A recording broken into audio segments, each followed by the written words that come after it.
రాష్ట్రంలోని phone tapping కేసులో కీలక పరిణామం చోటు చేసుకుంది. విదేశాల్లో ఉన్న ఇద్దరు నిందితులపై రెడ్ కార్నర్ నోటీసుకు మార్గం సుగమమైంది. సిబిఐతో ఇంటర్పోల్ కు రెడ్ కార్నర్ నోటీసు పత్రాలు చేరుకున్నాయి. ప్రభాకర్ రావు, శ్రవణ్ రావుపై రెడ్ కార్నర్ నోటీసులు ఇచ్చేందుకు ఇంటర్పోల్ కు సిఫార్సు చేసింది సిబిఐ. హైదరాబాద్ పోలీసులు ఇచ్చిన అన్ని పత్రాలతో సంతృప్తి చెందింది సిబిఐ. ఇద్దరు నిందితులపై రెడ్ కార్నర్ నోటీసు జారీ చేయాలని ఇంటర్పోల్ ను కోరింది సిబిఐ. దీంతో ప్రభాకర్ రావు, శ్రవణ్ రావులపై ఇంటర్పోల్ ద్వారా నోటీసు ఇచ్చేందుకు లైన్ క్లియర్ అయింది. 196 దేశాల ప్రతినిధులను అప్రమత్తం చేయనున్నారు ఇంటర్పోల్ అధికారులు. అమెరికా వదిలి వెళ్లిపోయారు ప్రభాకర్ రావు, శ్రవణ్ రావు.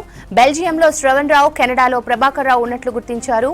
రెడ్ కార్నర్ నోటీసు జారీ అయితే ఇద్దరిని ఇండియాకి రప్పించే ప్రయత్నాలు చేస్తున్నారు సిటీ పోలీసులు.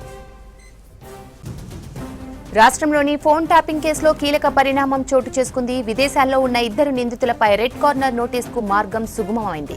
సిబిఐతో ఇంటర్పోల్ కు రెడ్ కార్నర్ నోటీస్ పత్రాలు చేరుకున్నాయి. ప్రభాకర్ రావు, శ్రవణ్ రావుపై రెడ్ కార్నర్ నోటీసులు ఇచ్చేందుకు ఇంటర్పోల్ కు సిఫార్సు చేసింది సిబిఐ. హైదరాబాద్ పోలీసులు ఇచ్చిన అన్ని పత్రాలతో సంతృప్తి చెందింది సిబిఐ. ఇద్దరు నిందితులపై రెడ్ కార్నర్ నోటీసు జారీ చేయాలని ఇంటర్పోల్ ను కోరింది సిబిఐ. దీంతో ప్రభాకర్ రావు, శ్రవణ్ రావుపై ఇంటర్పోల్ ద్వారా నోటీస్ ఇచ్చేందుకు లైన్ క్లియర్ అయింది. 196 దేశాల ప్రతినిధులను అప్రమత్తం చేయనున్నారు ఇంటర్పోల్ అధికారులు. అమెరికా వదిలి వెళ్లిపోయారు ప్రభాకర్ రావు, శ్రవణ్ రావు. బెల్జియంలో శ్రవణ్ రావు, కెనడాలో ప్రభాకర్ రావు ఉన్నట్లు గుర్తించారు పోలీసులు.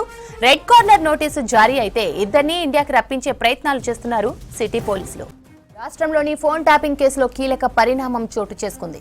విదేశాల్లో ఉన్న ఇద్దరు నిందితులపై రెడ్ కార్నర్ నోటీసుకు మార్గం సుగమమైంది. సిబిఐతో ఇంటర్పోల్ కు రెడ్ కార్నర్ నోటీసు పత్రాలు చేరుకున్నాయి. ప్రభాకర్ రావు, శ్రవణ్ రావుపై రెడ్ కార్నర్ నోటీసులు ఇచ్చేందుకు ఇంటర్పోల్ కు సిఫార్సు చేసింది సిబిఐ. హైదరాబాద్ పోలీసులు ఇచ్చిన అన్ని పత్రాలతో సంతృప్తి చెందింది సిబిఐ. ఇద్దరు నిందితులపై రెడ్ కార్నర్ నోటీసు జారీ చేయాలని ఇంటర్పోల్ ను కోరింది సిబిఐ. దీంతో ప్రభాకర్ రావు, శ్రవణ్ రావులపై ఇంటర్పోల్ ద్వారా నోటీసు ఇచ్చేందుకు లైన్ క్లియర్ అయింది. 196 దేశాల ప్రతినిధులను అప్రమత్తం చేయనున్నారు ఇంటర్పోల్ అధికారులు. అమెరికా వదిలి వెళ్లిపోయారు ప్రభాకర్ రావు, శ్రవణ్ రావు. బెల్జియంలో శ్రవణ్ రావు, కెనడాలో ప్రభాకర్ రావు ఉన్నట్లు గుర్తించారు పోలీసులు.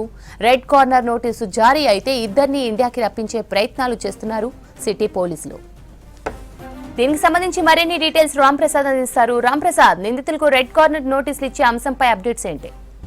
రాష్ట్ర వ్యాప్తంగా సంచలనం సృష్టించినటువంటి ఫోన్ ట్యాపింగ్ కేసులో అయితే కీలక పరిణామం ఎదురైందని చెప్పవచ్చు. ఎందుకంటే ఇప్పటికే ఫోన్ ట్యాపింగ్ సంబంధించి చాలామందిని ఇటు పోలీసులు అయితే కోర్టులో హాజరుపరచడం జరిగింది. కానీ ఫోన్ ట్యాపింగ్ సంబంధించి ప్రధానంగా ఉన్నటువంటి ఇటు ప్రభాకర్ రావు కానీ శ్రవణ్ రావులు ఇద్దరు కూడా విదేశాల్లో ఉండడంతో చాలా రోజుల నుంచి కూడా ఇటు హైదరాబాద్ పోలీసులు అయితే ఇటు విదేశాల్లో ఉన్న వారిని ఇటు హైదరాబాద్కు తరలించేందుకు చాలా రకాలైన ప్రయత్నాలు చేస్తున్నారు. ఈ క్రమంలోనే ఇటు రెడ్ కార్నర్ నోటీసులు కూడా జారీ చేసేందుకు చేస్తున్నటువంటి ప్రయత్నాల్లో అయితే కొంత అప్డేట్ వచ్చిందని చెప్పవచ్చు. ఎందుకంటే ఈ యొక్క హైదరాబాద్ పోలీసులు ఫోన్ ట్యాపింగ్ సంబంధించినటువంటి పత్రాలన్నింటినీ కూడా ఇటు సిబిఐ ద్వారా అయితే ఇంటర్పోల్కు వివరాలన్నింటినీ కూడా తెలపడం జరిగింది. దీంతో సంతృప్తి చెందినటువంటి సిబిఐ అధికారులు కూడా ఇంటర్పోల్ అధికారులకు కూడా ఇటు ఫోన్ ట్యాపింగ్ కేసుకు సంబంధించి ఇటు నిందితులుగా ఎవరు ఇప్పటికే ఆరోపణలు ఎదుర్కొంటున్నటువంటి ప్రభాకర్ రావు, శ్రవణ్ రావులు ఇద్దరు కూడా అమెరికాలో ఉన్నట్లు ఉన్న సమాచారంతో అయితే తొలుత వీళ్ళు ఈ యొక్క రెడ్ కార్నర్ నోటీసులు జారీ చేసిన క్రమంలో ఇంటర్పోల్ అధికారులకు కూడా